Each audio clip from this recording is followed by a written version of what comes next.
ઉનાળાના પ્રારંભે જ સૂર્ય દેવતાએ આકરા તેવર બતાવવાની શરૂઆત કરી।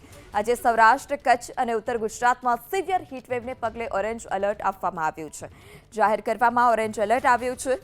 આજે કચ્છ, બનાસકાંઠા, પાટણ, મોરબી, સુરેન્દ્રનગર, રાજકોટમાં ગરમીનું ઓરેન્જ એલર્ટ આપવામાં આવ્યું તો જામનગર, ગીર સોમનાથ, ભાવનગર, અમરેલી, અમદાવાદ, ગાંધીનગર, જૂનાગઢ, બોટાદ, ભાવનગર, સાબરકાંઠા, વડોદરા અને સુરતમાં યલો એલર્ટ આપવામાં આવ્યું છે।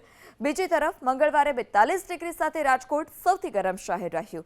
અમદાવાદમાં 41.2 ડિગ્રી તો ગાંધીનગરમાં 40.8 ડિગ્રી તાપમાન નોંધાયું છે, જ્યારે મોટાભાગના શહેરોમાં મહત્તમ અને લઘુત્તમ તાપમાન 7 થી 8 ડિગ્રી વધુ નોંધાયું છે, જેને કારણે લોકોને અંગ તેજાડતી ગરમીનો અહેસાસ થયો। આગામી 3 દિવસ ગરમીના પ્રકોપ બાદ તાપમાનમાં 2 થી 3 ડિગ્રીનો ઘટાડો થવાની આશંકા છે, જેને લઈ લોકોએ રાહતનો શ્વાસ પણ લીધો। અમદાવાદમાં તાપમાન સામાન્ય કરતાં 7 ડિગ્રી જેટલું ઊંચું નોંધાતા મહાનગરપાલિકાની ટીમે શહેરીજનોને તકેદારી રાખવા માટે સૂચના આપી છે। 13 માર્ચે દરિયા કિનારાના વિસ્તારોમાં ગરમ અને ભેજવાળું વાતાવરણ રહેવાની પણ હવામાન વિભાગે આગાહી કરી છે।